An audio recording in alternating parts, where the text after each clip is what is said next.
Bismillahirrahmanirrahim. Assalamualaikum warahmatullahi wabarakatuh. Perkenalkan, saya Melanie Anissa dengan NIM 19086647 absen 4 EPGSD akan memaparkan tentang tugas-tugas perkembangan manusia menurut Erik Erikson.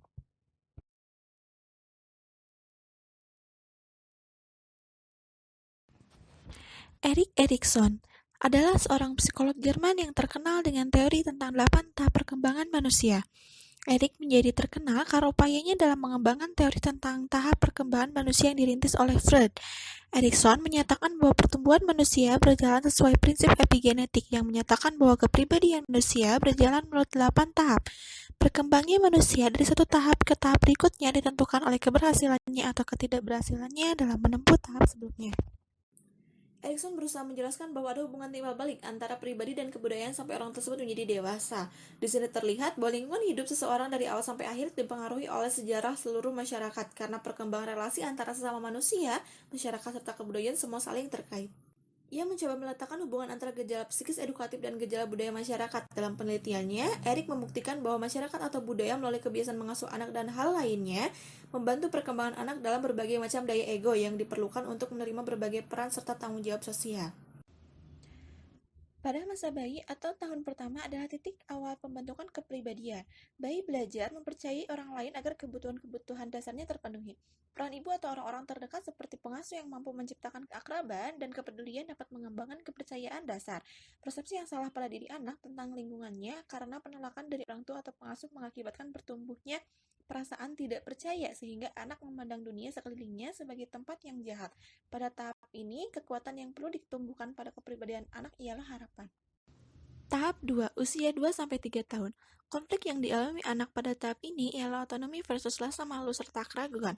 Kekuatan yang seharusnya ditumbuhkan adalah keinginan atau kehendak, di mana anak belajar menjadi bebas untuk mengembangkan kemandirian.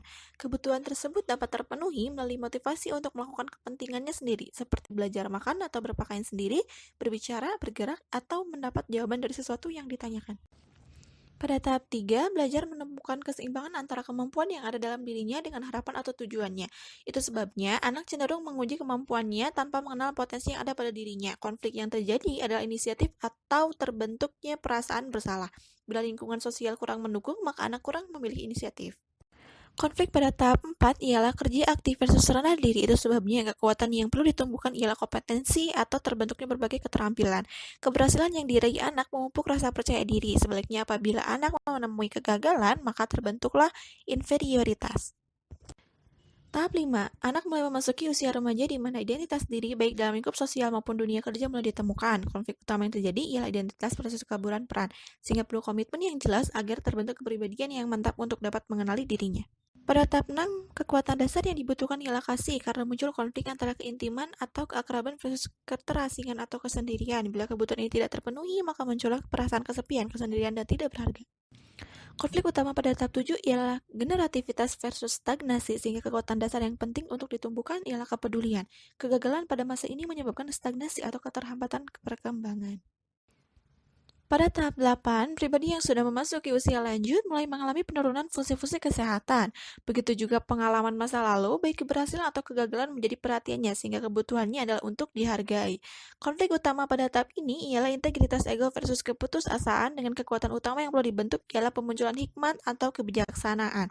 Fungsi pengalaman hidup, terutama yang bersifat sosial, memberi makna tentang kehidupan.